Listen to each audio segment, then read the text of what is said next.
что-то изменилось. Ты это чувствуешь? Еще недавно все было понятно, но сейчас. Его мысли, чувства, планы будто сместились в тень. Почему он вдруг изменил свои намерения? Что заставило его передумать? Это страх сомнения или судьба вывела его на новый путь? Карты Таро прямо сейчас откроют правду. Будь внимательна. Некоторые ответы могут тебя удивить. Друзья, сегодня я хочу сделать общий расклад Таро на планы вашего партнера и как можно глубже просмотреть то, что происходит между вами на здесь и сейчас. И для того, чтобы начать, по традиции мы начнем с того, что мы очень коротко пробежимся по вашей ситуации, чтобы понять, кто пришел на расклад. Настройтесь на себя, на своего мужчину, на своего партнера, на свою ситуацию в отношениях. Вот у нас какая-то карта проскакивает. Вот смотрите, здесь слуга огня. Одинокий скиталец в белом халате. Так мы его назовем. Итак, начнем с того, что посмотрим, что происходит у вас на здесь и сейчас. Ну, смотрите, здесь наивность вообще-то идет какая-то, но Уран, он всегда о революциях неких, да, и какие-то идут перемены, трансформации, и с одной стороны легкость, а с другой стороны доверчивость, с одной стороны неповоротливость, а с другой стороны мягкость и нежность. И непредсказуемость. Я бы сказал так, что в ваших отношениях на здесь и сейчас творится нежный хаос. Слышите? Нежный хаос. Кто пришел на расклад? На расклад пришла женщина, которая ищет, о ком заботиться. И на раскладе также есть мужчина, который в такой доверительной или наивной ситуации, который делает вид, что в этой ситуации мужчина делает вид, что он чего-то не понимает, что он не может в чем-то разобраться, что ему что-то непонятно, но он готов принимать внимание от этой женщины и готов сохранять все ту же наивную и пассивную позицию, при том, что как бы этот хаос, нежный хаос, устраивает обоих. Интересная ситуация, не так ли? Мужчина здесь может быть овном или тельцом, но здесь знак зодиака, скорее всего, не имеет значения. Здесь имеет значение власть мужчины над женщиной. Причем женщине нравится власть мужчины именно брутальная, а мужчине нравится власть женщины именно мягкая, утонченная и женственная. Хорошо. Как минимум мужчина обладает властью маскулинной над женщиной, а женщина обладает мягкой властью над мужчиной. Здесь есть король огня, и мужчина, скорее всего, здесь огненный. Или характер вспыльчивый, скорее всего, холерик. Может быть сангвиником, учитывая то, что здесь еще есть император. И мужчина достаточно, ну, как по мнению, скорее всего, женщины, жесток с ней или жесток с ней. Но это не такая жестокость, где мужчина просто жесток ради жестокости. Нет, просто в общем фоне он как бы поступает с ней жестоко. Ну, может быть, где-то женщина драматизирует, а может быть, просто черты характера и сам нрав мужчины, ну, немножечко ранит ее утонченную и нежную душу. Хорошо. Дальше смотрим.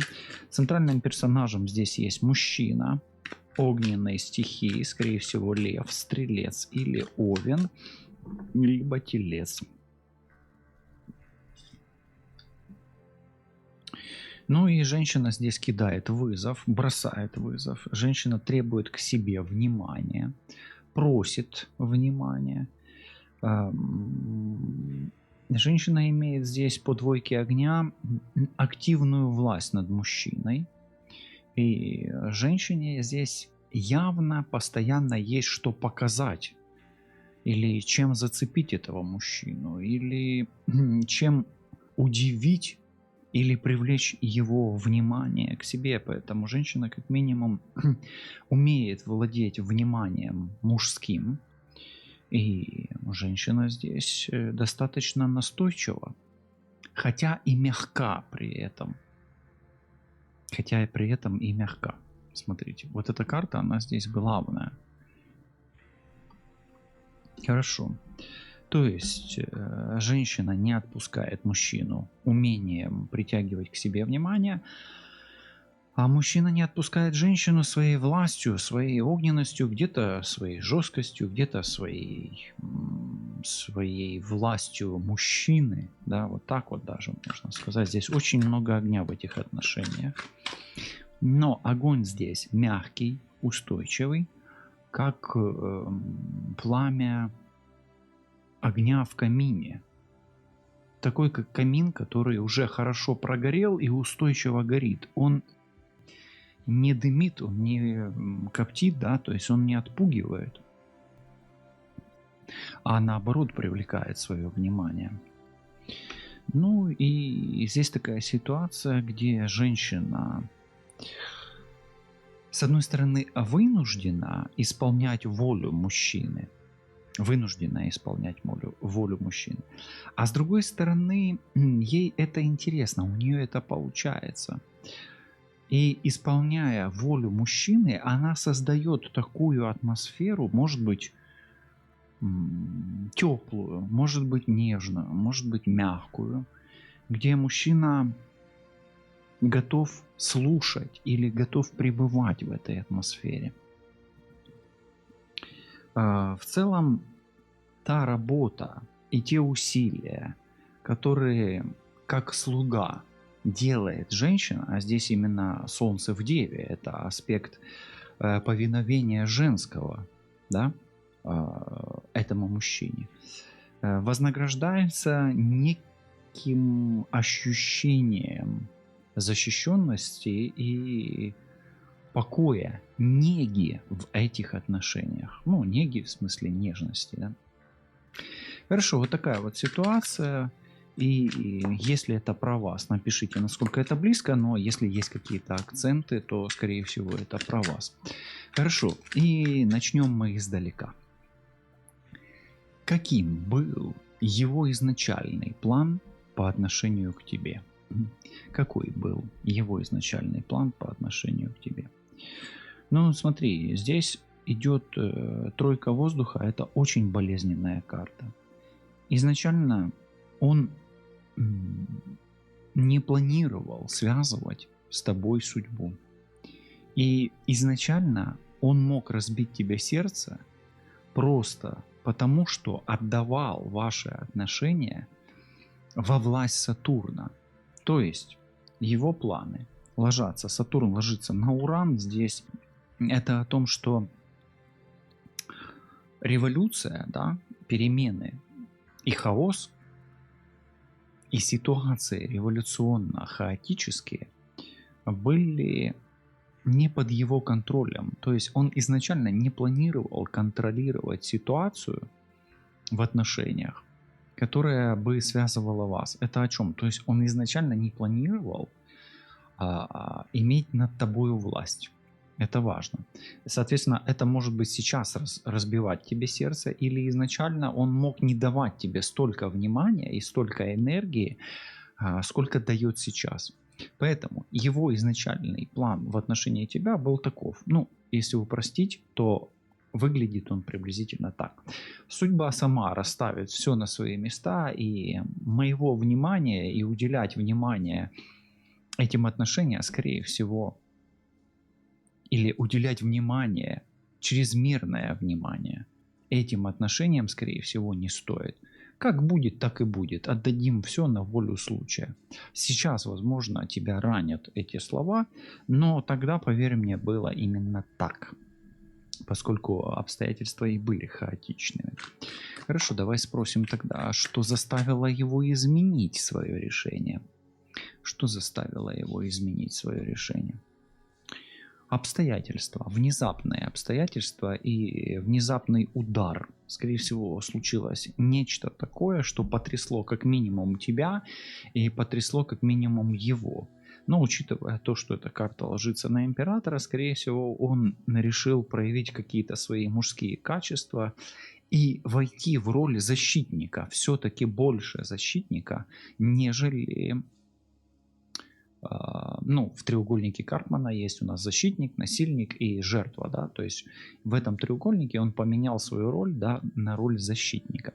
То есть что заставило его? Потрясение, башня, гром, внезапное событие, влиять на которые не могли ни вы, ни он, но и справляться с последствиями этих событий не могли вы по отдельности, а вам нужно было только вместе справляться с этими событиями, да, с последствиями. Давайте спросим тогда, какое событие или мысль повлияли на его выбор? Какое событие или мысль повлияли на его выбор? А вопрос неверно задан. Вопрос неверно задан. Вопрос неверно задан.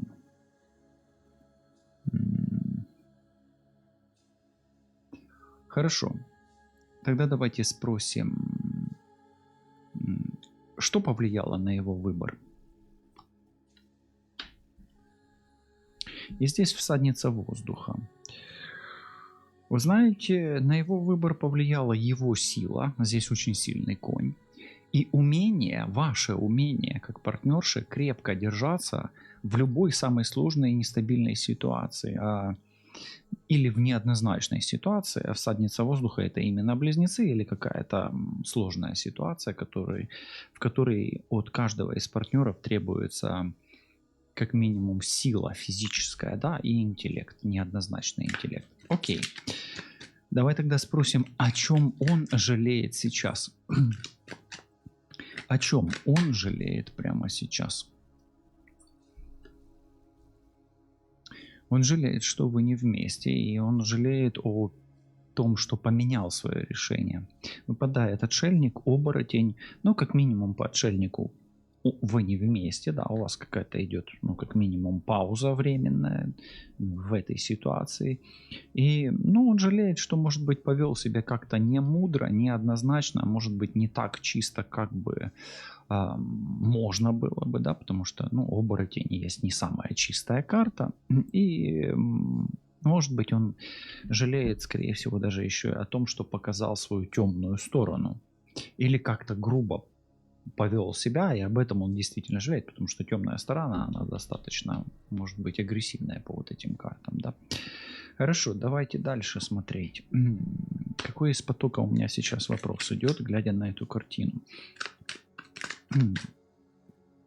У меня еще я хочу добавить, что вы не всегда друг друга понимаете, потому что здесь неверно задан вопрос, а здесь мужчина агрессивный, да, достаточно, или характер. То есть из-за эмоциональных проявлений вашего партнера вы не видите чего-то очевидного, не замечаете, да.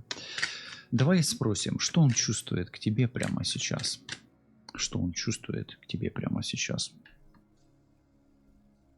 Туз воздуха.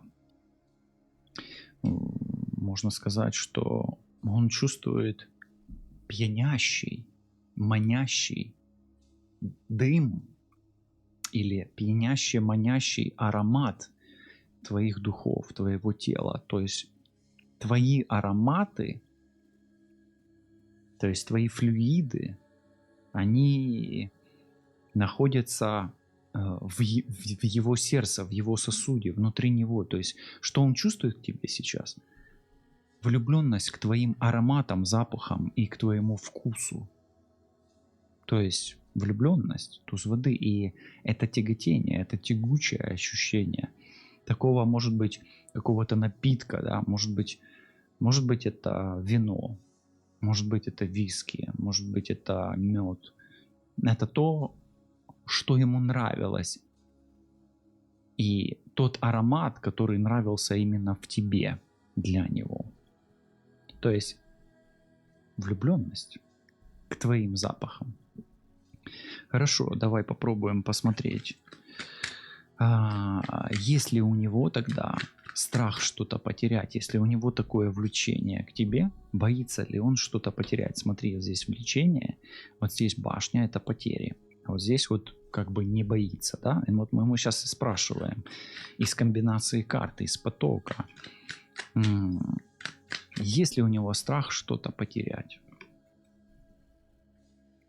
Но здесь выпадает карта магического воздействия, да, как бы волшебный подарок, волшебная кнопка или какой-то импульс. Если он, ну, тут нужно по ситуации смотреть, это общий расклад, да, и у каждой карты есть светлая часть и теневая часть, да. Если ты не чувствуешь, что он какой-то маг, если ты не чувствуешь, что он какой-то маг, то он боится тебя потерять. А если ты чувствуешь, что он магом является, да, то есть если он маг, он тебя не боится потерять, потому что ты никуда не денешься. А если он не маг, то он может бояться тебя потерять, поскольку магическое воздействие здесь, ну, как бы играет против него тогда получается. Окей. Хорошо. Давай тогда спросим, а что же он решил делать по отношению к тебе? Как он решил поступить по отношению к тебе? Королева воздуха, он будет за тобой наблюдать. Он не будет от тебя отвязываться, не будет тебя отпускать и будет как минимум стараться с тобой общаться, держать связь, и пытаться не потерять с тобой той связи, которая уже налажена. То есть держать себя в курсе по отношению к твоим делам. Да? Давай тогда спросим, почему он еще не сказал тебе правду? Почему он не сказал тебе правду? Потому что он чувствует, что ты не готова знать этой правды. То есть ты не выдержишь этой правды. Придет время, когда ситуация будет более устойчива между вами, да, и вот тогда, когда ты будешь крепко стоять на ногах, когда ты будешь готова услышать эту правду, он все тебе расскажет. Хорошо, чего он больше всего боится в этой ситуации? Смотри, чего он больше всего боится в этой ситуации? Чего больше всего он боится ситуации? Боится потерять тебя, но имей в виду, по двойке воздуха, здесь он Оскар, а ты наслаждаешься этим Оскаром. Ну, как бы, давай так, учитывая то, что Оскар может намекать на то, что есть некий нарциссизм, да, но он здесь где-то в адекватном таком моменте, мужском, да, он, тебе скажу так, он боится потерять твое внимание. То есть ему нужно твое внимание. Вот здесь карты, они схожие. Смотри, насколько близки. И здесь вот этот Буратино наивный, да, с одной стороны. С другой стороны, он очень такой важный, да. А важность его, она заключается вот в этом каком-то аспекте характера. Есть у него, знаешь, такая какая-то черта, ну, в хорошем смысле этого слова, не та, которая разделяет его заднюю часть на две половины, а именно вот черта характера, которая присуща именно ему, она присуща именно ему, эта черта характера. И именно эта черта характера в мужчинах цепляет именно тебя больше всего. Поэтому у вас вот это вот и связь получается такая урановая, да, термоядерная, гремучая связь. Окей. Хорошо. Давай тогда посмотрим дальше. Следующий вопрос. Если он боится тебя потерять, твое внимание, то есть даже где-то, когда ты его подкармливаешь своим восхищением, да, что ты красавчик там в каком-то, да, вот это ощущение, да, тогда как он может оправдывать свое поведение перед тобой? Как он оправдывает свое поведение перед тобой? Ну, смотри, тут два варианта. Смотри сама. Это общий расклад, поэтому я тебе дам 2 подсказки. А, Или он себя недооценивает, что вряд ли. Что вряд ли. Либо он считает, что твое эго выше эго его. Поэтому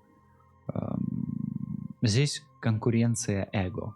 То есть он стремится быть, скорее всего, выше, значимее, сильнее, богаче, успешнее. То есть его успех и его как бы эго должно быть выше все равно.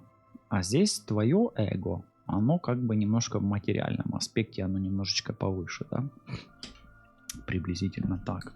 Хорошо, давай тогда посмотрим. Следующий вопрос. Если так, то насколько его чувства искренние и насколько продиктованы разумом, да? То есть вот здесь вот эта магия, материальный мир, да? Где здесь граница разума и души? Насколько он прагматичен? Ну, смотри, здесь прагматизм, давай так, насколько его чувства искренние, насколько они продиктованы разумом, здесь всегда компромисс разума, души и разума. Вот это, наверное, скорее всего и держит. Знаешь, чем ты его держишь? Ты умеешь его держать тем, что говоришь: я тебя не держу. Да, всмотрись в эту карту. Возможно, для тебя это будет инсайт. Здесь Сатурн очень сильно влияет на эту карту. Да, он как бы владыка этой карты. Это говорит о том, что вот его чувства и разум, почему посередине? Потому что изначально он не планировал как-то влиять. Изначально Сатурн, да, вот по тройке мечей, да, я говорю, вот он Сатурн, здесь есть, вот он. И вот то, что я говорил, что он изначально не планировал, да, он мог тебе разбить сердце изначально. И эта его модель, она каким-то образом гениальна, ты подцепила себе эту модель. То есть, ну хорошо, если ты не можешь влиять, говоришь ты себе, на эту ситуацию, то пусть будет так, как будет по ситуации, да, как судьба распорядится, да, и тогда Сатурн или владыка судеб будет распоряжаться этой судьбой этих отношений. Поэтому, да, его чувства искренние и продиктованы разумом, и здесь нету никакого у него диссонанса, благодаря тому, что ты тоже, возможно, где-то не цепляешься за ситуацию, да? Или можешь сказать: ну я тебя не держу, да, то есть ты свободен, ну как бы ты всегда свободный человек. Ну это есть концепт свободной чистой любви без притязания на материальный объект, да? Без превращения его в золотое кольцо Саурона, моя прелесть, да? Вот так. Хорошо. Тогда давай спросим. Вот здесь партнерская карта, а здесь ты свободен. Есть ли у него другой человек или обстоятельства, которые его удерживают? Есть ли у него там, например, другая женщина, другой мужчина? У мужчины может быть другая женщина. Здесь королева пентаклей.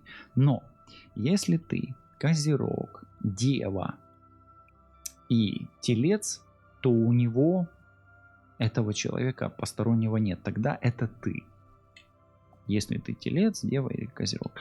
Если ты не Телец, не Дева, не Козерог, то, скорее всего, есть, видишь, под одну женщину, да, под королеву мечей падает королева земли. Особенно, если ты воздух, весы и близнецы.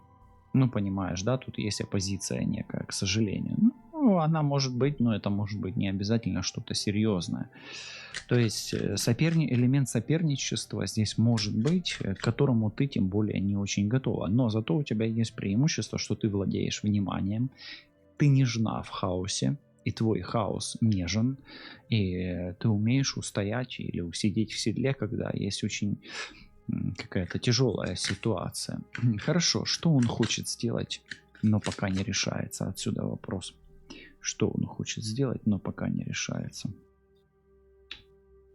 Но я тебе скажу, он хочет, чтобы еще больше получить власти над тобой. дьявол. Он хочет тебя еще больше как-то закрепить возле себя. Может быть, чем-то материальным, может энергетически, может психоэмоционально, может быть всеми факторами, может быть магически, да, здесь. То есть, ну, дьявол это всегда материальная, это всегда сексуальная энергетика, да, такая страстная. И, может быть, он даже еще хочет, чтобы и твоей власти было побольше над ним, в том числе и всех тех моментов, которые прямо сейчас резонируют именно в тебе. И прямо сейчас то самое время, когда можно поставить видео на паузу и написать, какая энергия по этому аркану максимально резонирует в тебе. И чем ты держишь над ним власть. Я обязательно поставлю тебе сердечко. Хорошо. Давай посмотрим следующий вопрос. Учитывая то, что мы вот видим здесь в этих двух картах, давай спросим, какие эмоции сейчас управляют им сильнее всего? Ну и здесь выпадает аркан мир, а аркан мир здесь он о том, что все-таки вот здесь Плутон, а здесь Уран, то есть неконтролируемые эмоции. Он эти эмоции контролировать не может, с одной стороны. С другой стороны, он хочет или жаждет очиститься. То есть это не очень позитивные эмоции, контролировать которые он не может, к сожалению. Поэтому он движется негативной эмоцией, в поток которой попадать тебе сейчас нежелательно. Вот у меня такой поток, что лучше сейчас, ну, как бы не попадаться под горячую руку, да, вот об этом, да. Хорошо, тогда давай спросим 15-й вопрос у нас получается, да, приблизительно. 1, 2, 3, 4, 5, да, 15-й вопрос. В какой момент он понял, что нужно что-то менять? В какой момент он понял, что нужно что-то менять?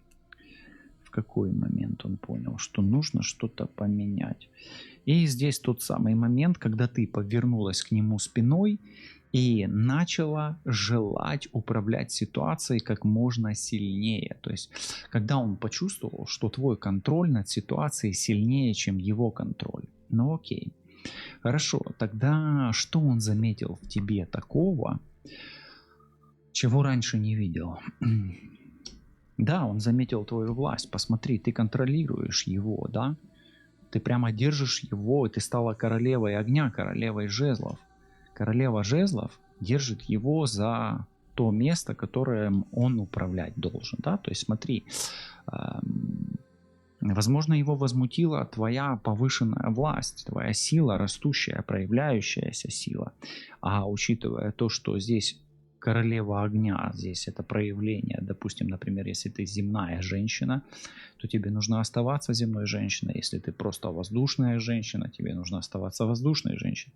Он почувствовал в себе конкурентку, он почувствовал королеву огня. Вот и вот ваш конфликт, король огня и королева огня, да, вот в этом моменте появился конфликт. Хорошо, окей. Давай посмотрим дальше. Есть ли у него тогда план сближения или отдаления? Есть ли план сближения или отдаления? Но смотри, у него он может быть, но этот план не выгоден для тебя. То есть смотри, если он и есть, хотя пока что он не явен или не ярко выражен, то этот план может тебя унижать. Но учитывая то, что где-то, может быть, ты к этому пока не готова, это тебя отпугивает. То есть для тебя это, возможно, на здесь и сейчас был бы унизительный план. Или показался бы таковым. Да? Почему? Потому что, смотри, вот здесь вот эго твое действительно повыше. Окей. Хорошо, давай тогда спросим. Да, он есть, но этот план тебе не понравится, честно тебе говорю. А вот насколько глубоки его чувства на самом деле? Насколько глубоки его чувства к тебе на самом деле?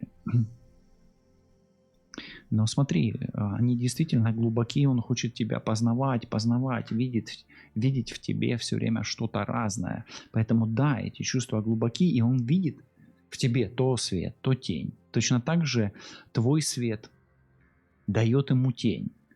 И он видит при твоем свете свою тень. При своей тени он видит в тебе свет. При своем свете он видит в тебе тень. Поэтому да, эти чувства глубоки, они движутся Юпитером. И эти чувства дают ему новое осознание, понимание себя, понимание тебя и возможность меняться, расширяться, да, то есть изменять свои какие-то возможности, способности и, ну, давай скажем так, он становится другим и большим для себя, то есть он становится лучшей версией себя. То есть ты на него влияешь позитивно, посмотри. А все благодаря тому, что он видит тебя разной, да. Хорошо. Давай тогда спросим, как он видит будущее ваших отношений, коль уж мы тут в колесе фортуны находимся или в зеркале, да? Но я тебе еще скажу, что раз мы видим зеркало здесь, да, то мы можем сказать, что насколько глубоки его чувства, он видит отражение себя в тебе и тебя в себе, да, вот так. А как он видит будущее ваших отношений? Но пока он отказывается видеть какое-либо будущее. Почему? Потому что, возможно, каким-то образом он видит, что ты ему отказываешь.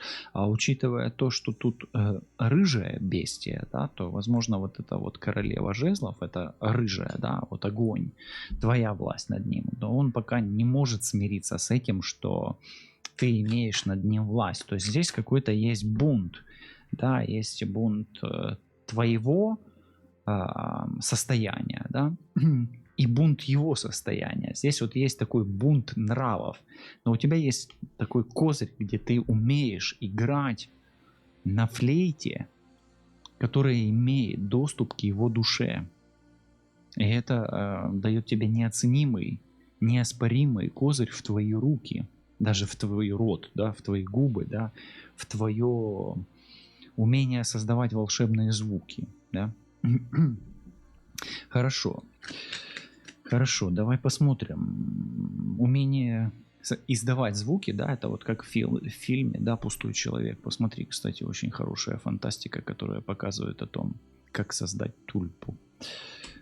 Может быть, ты создашь себе тульпу, в хорошем смысле этого слова. Хорошо. Что он не хочет признавать даже самому себе? Что он не хочет признавать самому себе?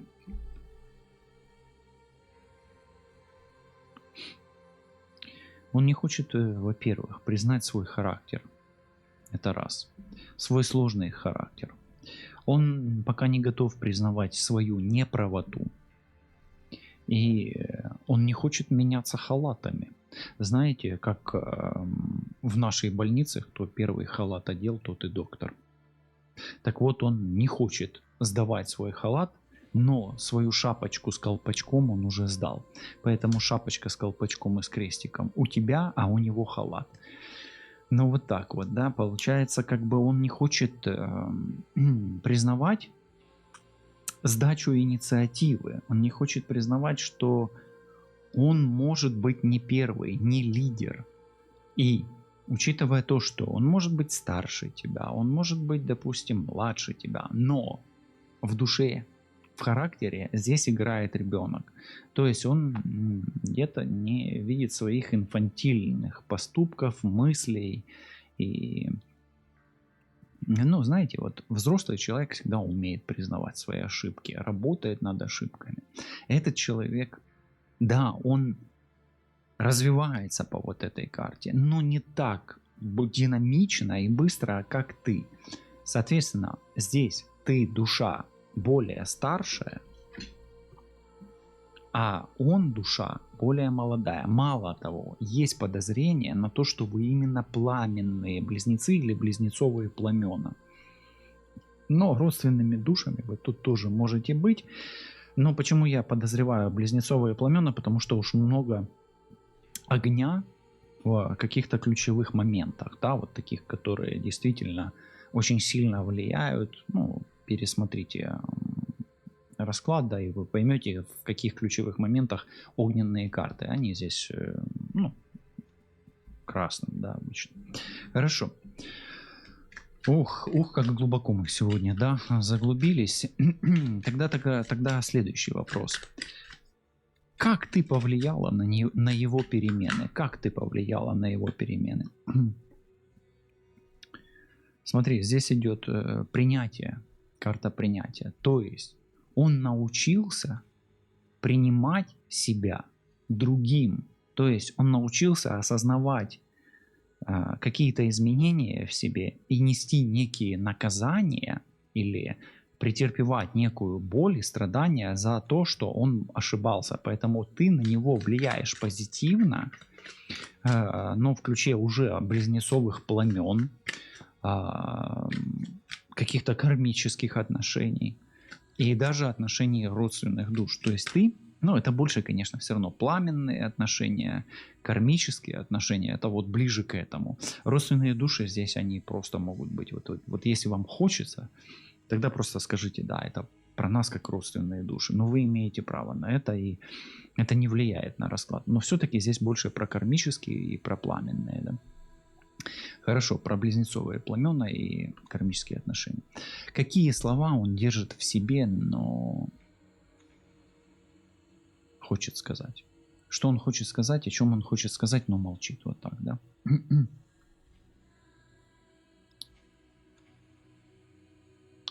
Ну, ты снишься ему. Он мечтает о тебе, фантазирует постоянно. Ты приходишь к нему в самых влажных его снах и мечтах, да?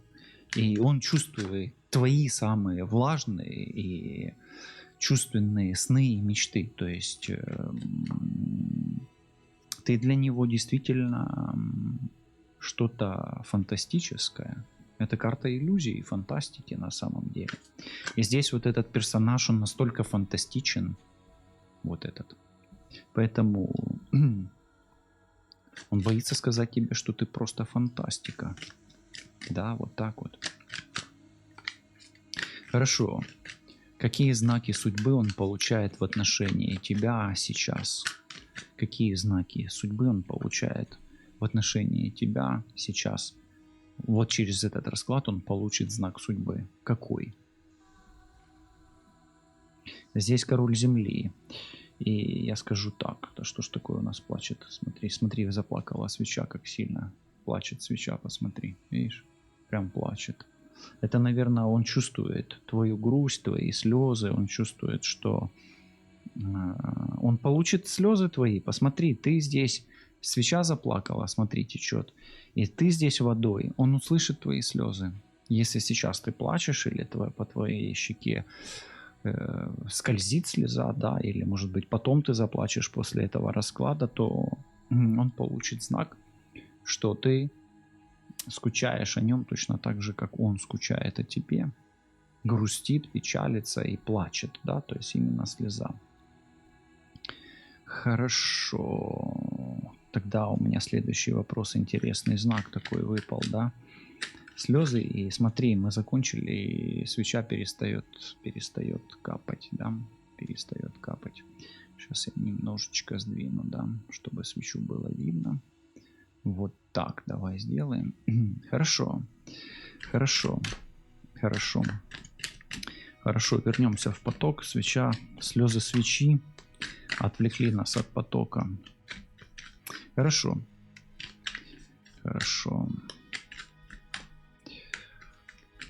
Что изменится, если ты останешься рядом? Он не станет дальше, и ваши отношения продолжатся. Хватай его за пятак и накручивай его мохнатый поросячий хвост.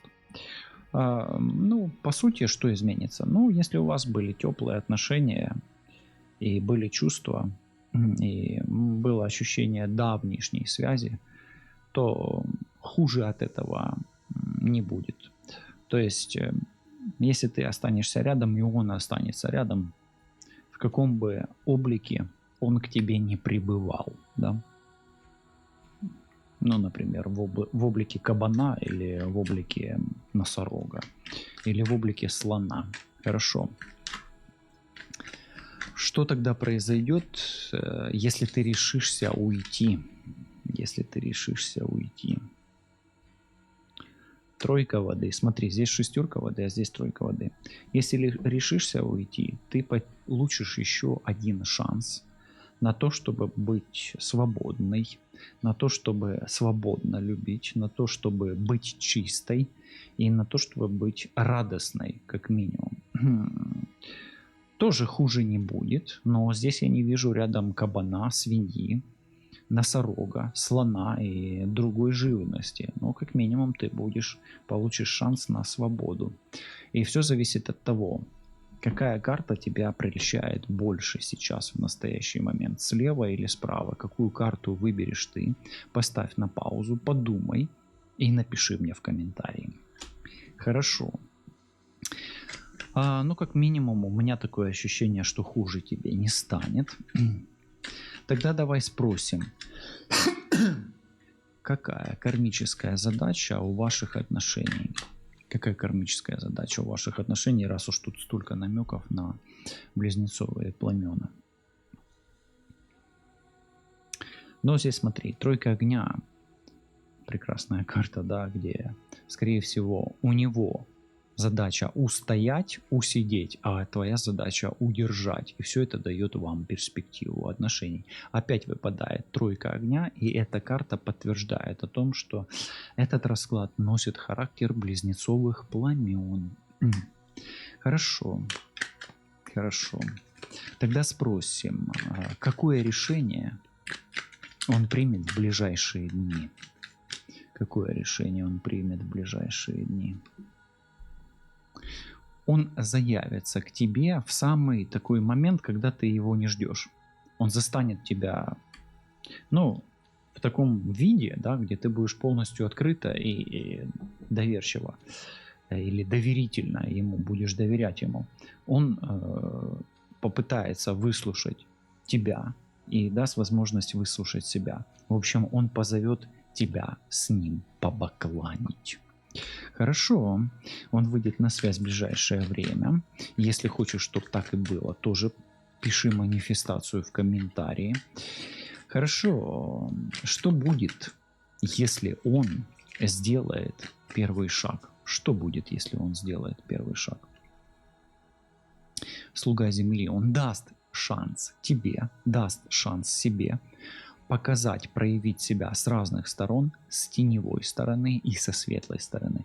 Это будет еще один неплохой шанс для тебя и для него. Поэтому хорошо подумай о этих двух картах еще раз, отмотай на то место, где выпали эти две карты, где я их показываю, и посмотри на них внимательно, прежде чем не учитывать или учитывать эту карту.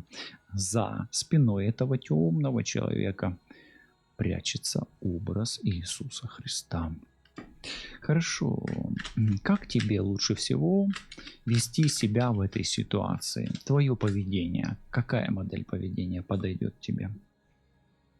Ой, у меня такое ощущение, что тебе стоит оставаться именно в таком же образе, в котором ты открывала этот расклад. Поэтому почему-то у меня вот твое умение быть нежной и дарить нежность этому хаосу даст тебе возможность где-то получить либо максимум выгоды, но если тебя выгода вообще никак не интересует, то получить наибольшее наслаждение своим искусством быть женщиной. Ну и последний, заключающий вопрос. Каков главный итог вашей истории на данный момент? Как ты думаешь? Настройся на себя, на свой поток. К чему все идет? Каков главный итог в этой вашей истории на данный момент? То, что происходит между вами, это называется любовь. Она называется такой немножечко БДСМ любовью, да. Но, тем не менее, он рисует свою картину. и он творец. А ты здесь немножечко в роли такой легкой жертвы, да, где где-то каждый из вас наслаждается процессом. Можно ли называть это любовью? Безусловно, да. Болезненно ли все это? Безусловно, как по мне, да. Но в этой карте есть не только любовь, здесь есть еще и выбор. Какой выбор сделаешь ты? Напиши в комментарии, каков главный итог. Это любовь, но она немножечко болезненна. Смогут ли загоитесь или заживиться твои раны? Скорее всего, да. Но здесь у каждого из вас есть своя точка зрения. Теперь все раскрылось. Его мысли, эмоции, скрытые намерения. Но готова ли ты принять эту правду? Если в твоем сердце откликнулись эти слова, знай, этот расклад не просто так попался тебе на глаза. Напиши в комментариях, что ты почувствовала. Это действительно важно. Оставайся на связи, и мы обязательно увидимся с тобой. До скорых встреч.